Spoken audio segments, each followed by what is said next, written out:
ஒரு பெண் மற்றும் ஒரு சிங்கம். ஒரு காலத்தில் ஒரு வியாபாரி வாழ்ந்தார். அவருக்கு 3 மகள்கள் இருந்தனர். அவர்களில் கடைசி மகளை அவர் மிகவும் நேசித்தார். ஏனென்றால் அவருக்கு மிகவும் பிடித்தவள். ஒரு நாள் அவர் தனது வேலை நிமித்தமாக நீண்ட நாள் பயணமாக வெளியூர் போக வேண்டியிருந்தது. அப்போது மகள்களிடம் என்ன வேண்டும் என்று கேட்டார். பளபளப்பான அழகான முத்து மாலை எனக்கு வேண்டும். வண்ணமயமான வைர மாலை எனக்கு வேண்டும். தந்தையே, அழகாக பாடும் நைட்டிங்கல் பறவை வேண்டும். மிகவும் நல்லது குழந்தைகளா, நீங்கள் கேட்டது அனைத்தையும் வாங்கி வந்து உங்களுக்கு நான் கொடுக்கிறேன். அவர் தனது மகள்களிடம் விடை பெற்றுக் கொண்டு புறப்பட்டார். வியாபாரி தனது மூத்த மகளுக்கு முத்துக்களையும் 2வது மகளுக்கு வைரங்களையும் வாங்கினார். அதன் பிறகு பாடும் நைட்டிங்கலை எல்லா இடங்களிலும் தேடினார். ஆனால் எங்கும் கிடைக்கவில்லை.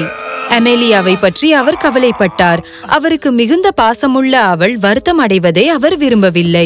எப்படியாவது கண்டுபிடித்து விடலாம் என்று காட்டுக்குள் சென்றார். அப்படியே ஒரு அழகிய கோட்டைக்கு அருகில் உள்ள ஒரு உயரமான மரம் வரை வந்து சேர்ந்தார். அந்த மரத்தின் கிளையில் அழகிய நைட்டிங்கல் இனிமையான குரலில் பாடிக்கொண்டிருப்பதை பார்த்தார். சரியான நேரத்தில் நீ கிடைத்துள்ளாய். நீ இந்த மரத்தின் மீது ஏறி அந்த நைட்டிங்கேலை என் மகளுக்காக பிடி. அவரது வேலைக்காரர் மரத்தை நெருங்கிய போது ஒரு சிங்கம் மரத்தின் பின்னால் இருந்து துள்ளி குதித்து கர்ஜனையுடன் வந்தது.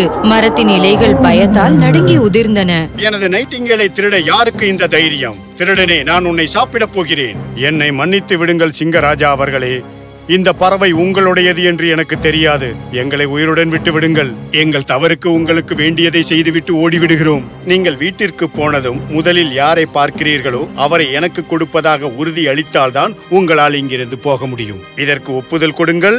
உங்களை நான் உயிருடன் விட்டு விடுகிறேன். அது மட்டுமல்ல, இந்த பறவையையும் கொடுக்கிறேன். ஆனால் அது அமேலியாவாக இருந்து விட்டால்? கவலைப்படாதீர்கள் ஐயா. முதலில் உங்கள் மகள்தான் வர வேண்டும் என்று அவசியமில்லை. முதலில் நீங்கள் ஒரு பூனையையோ இல்லை ஒரு நாயையோ கூட சந்திக்கலாம் இல்லையா? வியாபாரி சம்மதித்தார். அவர் நைட்டிங்கலை வாங்கிக் கொண்டு சிங்கத்திற்கு வாக்கு கொடுத்துவிட்டு வீட்டிற்கு போனார். வியாபாரி வீட்டிற்கு வந்ததும் அவரது இளைய மகள் அமேலியா ஓடி வந்து அவரை கட்டி அணைத்துக் கொண்டாள். பிறகு அப்பா கொண்டு வந்திருந்த நைட்டிங்கலை பார்த்து சந்தோஷம் அடைந்தாள். ஆனால் அதை பார்த்து வியாபாரி சந்தோஷப்பட முடியாமல் அழ ஆரம்பித்தார்.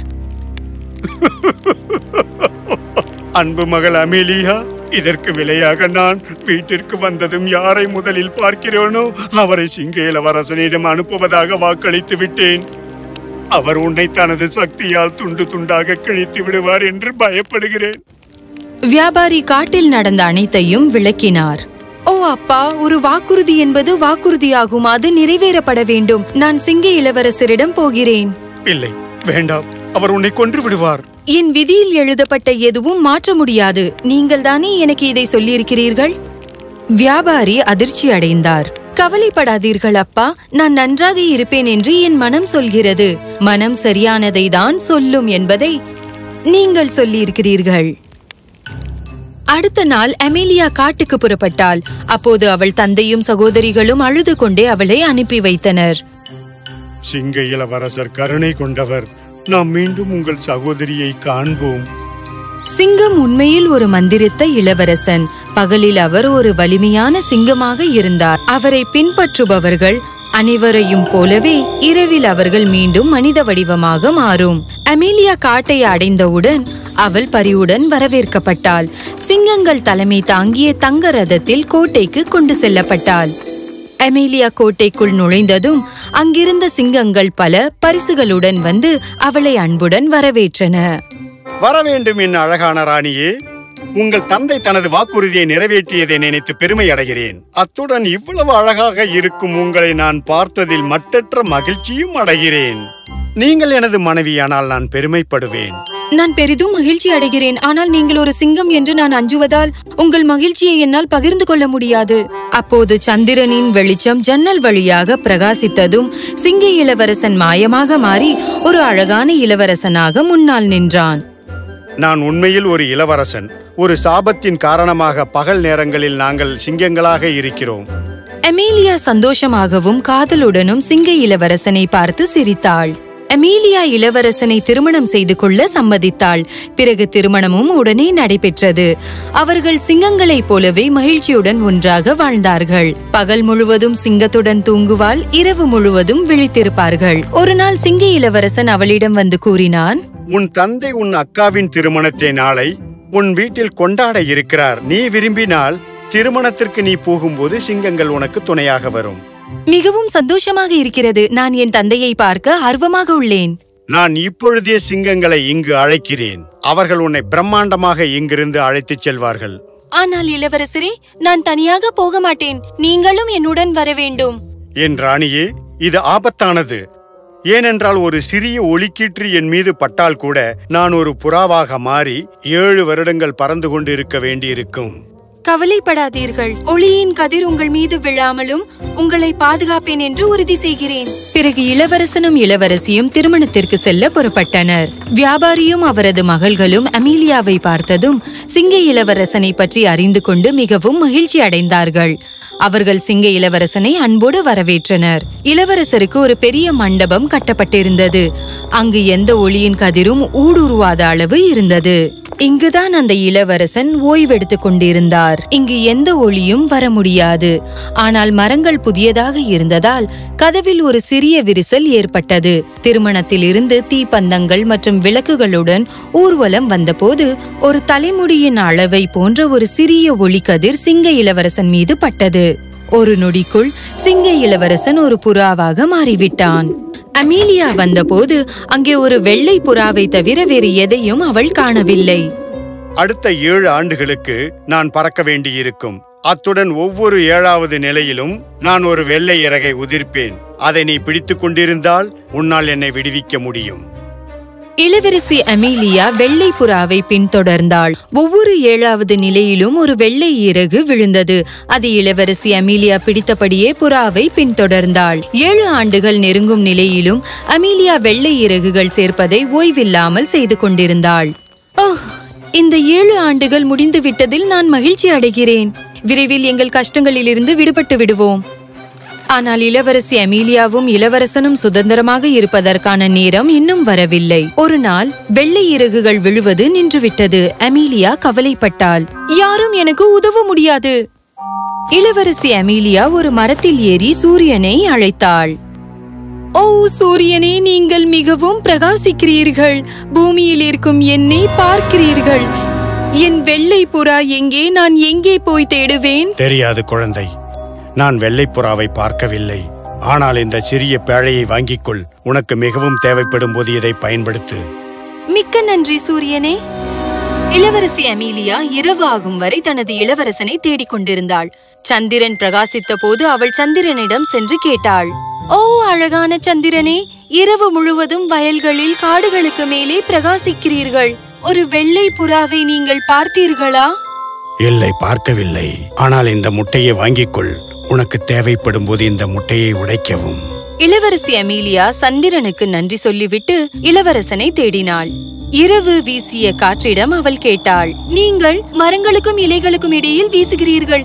ஒரு வெள்ளை புறாவை நீங்கள் பார்த்தீர்களா? நான் வெள்ளை புறாவை பார்த்திருக்கிறேன்.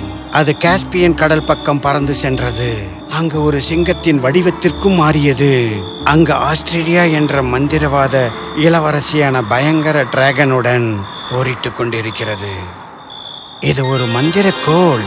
காஸ்பியன் கடலுக்கு அப்பால் நீ சென்ற பிறகு போரிட்டுக் கொண்டிருக்கும் டிராகனை நோக்கி சொல், ஆப்ரகா டாப்ரா. அதன் பிறகு சிங்கம் அந்த டிராகனை ஒரேடியாக அழித்துவிடும். அந்த பெரிய மிருகங்கள் இரண்டும் தங்கள் மனித வடிவத்தை மீண்டும் பெறுவார்கள். அடுத்து காஸ்பியன் கடலில் வசிக்கும் பெரிய சிறகுகள் கொண்ட கம்பீரமான கிரிஃபின் அங்கு அமர்ந்திருக்கும். அதன் முதுகில் நீயும் உன் கணவரும் அமர்ந்து கொண்டால் அது உங்கள் இருவரையும் கடல் தாண்டி தூக்கிச் செல்லும். நீங்கள் கடல் நடுவில் இருக்கும் பொழுது மந்திரக்கோளை விட்டு விடுங்கள். அதிலிருந்து உயரமான மரங்கள் உடனே வளரும். அதை கொண்டு நீங்கள் போக வேண்டிய இடத்திற்கு நீங்கள் தாராளமாக போய் சேரலாம். அமீலியா காற்றுக்கு நன்றி தெரிவித்து தனது பயணத்தை தொடங்கினாள். அவள் காஸ்பியன் கடலை அடைந்த போது சிங்க இளவரசனும் டிராகனும் சண்டையிடுவதை கண்டாள். அவள் உடனடியாக தனது மந்திரக்கோலை எடுத்து டிராகனை நோக்கி காட்டினாள். ஆப்ரகடாப்ரா! மந்திரக்கோலில் இருந்து மந்திரம் டிராகனை தாக்கியது. அது தரையில் விழுந்தது. சிங்க இளவரசன் டிராகனின் தலையில் தனது பாதத்தை வைத்தவுடன் மனித வடிவத்திற்கு திரும்பினான். டிராகனும் தனது மனித வடிவத்திற்கு திரும்பி இளவரசி அஸ்டீரியாவாக மாறியது. அவர்கள் சுதந்திரமான பிறகு இளவரசி அஸ்டீரியா சிங்க இளவரசனை பார்த்து காதலில் விழுந்தாள். அவள் அவர் மீது மந்திரம் செய்து இளவரசனை தன் கைகளில் தூக்கி கொண்டு மாயமாக மறைந்தாள். இல்லை! இளவரசி அமீலியா இளவரசனுக்காக அழுதாள். அப்போது ஒரு மென்மையான காற்று வீசியது. அவளுக்கு தைரியத்தை அளித்தது. காற்று வீசும் இடமெல்லாம் நான் செல்வேன். சூரியன் மறைந்து அடிவானத்தில் உதிக்கும் தூரம் வரை நான் செல்வேன். எனது இளவரசரை கண்டுபிடிக்கும் வரை நான் தொலை தூரம் தேடுவேன். அவள் கிரிஃபனின் முதுகில் உட்கார்ந்து காற்றின் திசையை பின்தொடர்ந்தாள். அவள் தொடர்ந்து சென்றாள். ஒரு கோட்டையை அடைந்த போது காற்று வீசுவது நின்றது. தனது இளவரசர் இங்கே இருக்கிறார் என்று அமீலியா புரிந்து கொண்டாள். அவள் கிரிஃபனுக்கு நன்றி கூறிவிட்டு கோட்டைக்குள் நுழைந்தாள். அவள் ராஜ்யத்தின் மக்களுடன் பேசிய போது இளவரசர் மற்றும் இளவரசி திருமணத்தை கொண்டாடும் பெரிய விழா பற்றி அவர்கள் அவளிடம் சொன்னார்கள். கடவுளே, எனக்கு உதவுங்கள். பின்னர் அமீலியா சூரியன் கொடுத்த கலசத்தை திறந்தாள். சூரியனை போலவே பிரகாசமான ஒரு அழகான உடை வெளியே வந்தது. அதன் பிறகு சந்திரன் கொடுத்த முட்டையை உடைத்தாள். அப்போது அதிலிருந்து ஒரு தங்க கோழி வெளியே வந்தது. ஆடை அணிந்து தங்க கோழியை சுமந்து கொண்டு அவள் கோட்டைக்குள் நுழைந்தாள். மணமகள் உட்பட அனைவரும் ஆச்சரியத்துடன் அவளை பார்த்தார்கள். இளவரசி அஸ்டீரியா அமேலியாவின் உடை மற்றும் தங்க கோழியை பார்த்து மிகவும் அசந்து போனாள். அவள் உடனடியாக அவளிடம் சென்றாள். இந்த ஆடை மிகவும் அற்புதமாக உள்ளது. கோழியுடன் உங்களிடமிருந்து உங்கள் ஆடையை வாங்க விரும்புகிறேன். நீங்கள் இதை பெறலாம். ஆனால் இதற்கு ஈடாக இன்றிரவு மணமகனுடன் அவரது அறையில் பேச எனக்கு அனுமதி வேண்டும். இளவரசி அஸ்டீரியா தயங்கினாள். ஆனால் அந்த ஆடை மற்றும் கோழியை மிகவும் அதிகமாக விரும்பினாள். அவள் இறுதியாக சம்மதித்தாள். அந்த இரவின் பிற்பகுதியில் சிங்க இளவரசனுக்கு தூக்க மருந்தை வழங்குமாறு அரண்மனை காரியஸ்தரிடம் உத்தரவிட்டாள். அருகில் இருந்த இளவரசர் சில சத்தங்களை கேட்டார். பின்னர் காரியஸ்தரிடம் என்னவாயிற்று என்று கேட்டார். ஒரு ஏழை பெண் அவருடன் அறையில் இருக்க போவதால் இரவு அவர் பானத்தில் தூக்க மருந்தை போடும்படி கட்டளையிடப்பட்டதாக அரண்மனை காரியஸ்தர் இளவரசரிடம் கூறினார். பானத்தை ஊற்றி என் படுக்கை அருகில் வைக்கவும். அன்று இரவு சந்திரன் பிரகாசமாக பிரகாசித்த போது இளவரசி அமீலியா இளவரசருடன் பேச அறைக்கு அழைத்துச் செல்லப்பட்டாள். அப்போது சிங்க இளவரசர் தூங்குவது போல் நடித்தார். கடந்த 7 ஆண்டுகளாக நீங்கள் சுற்றி திரிந்த போது நான் உங்களை பின்தொடர்ந்தேன். உங்களை தேடுவதற்காக சூரியன், சந்திரன் மற்றும் காற்றுகளிடம் சென்றேன். டிராகனை தோற்கடிக்க உங்களுக்கு நான் உதவினேன். இப்போது என்னை மறந்து விடுவீர்களா? அவர் தனது அன்பு மனைவியின் குரலை உடனடியாக அடையாளம் கண்டு கொண்டார். முதல் முறையாக நான் உண்மையாக சுதந்திரம் அடைந்தேன். எல்லாம் கனவு போலவே இருந்தது. இளவரசி அஸ்டீரியா என் மீது மந்திரம் செய்தாள். நான் உன்னை மறக்கும்படி செய்தாள் அன்பே. ஆனால் நீ உன் அன்பினால் என்னை மீண்டும் மீட்டு விட்டாய். என் அன்பான இளவரசரே, உங்களை கண்டுபிடிக்க நான் பூமியின் இறுதிக்கு சென்றிருக்கிறேன். உங்களை திரும்ப பெறுவதில் நான் மகிழ்ச்சி அடைகிறேன். மந்திர இளவரசி நம்மை கண்டுபிடிப்பதற்கு முன்னால் நாம் இங்கிருந்து சென்று விடுவோம். இளவரசி மற்றும் இளவரசர் அமைதியாக கோட்டையில் இருந்து வெளியேறினர்.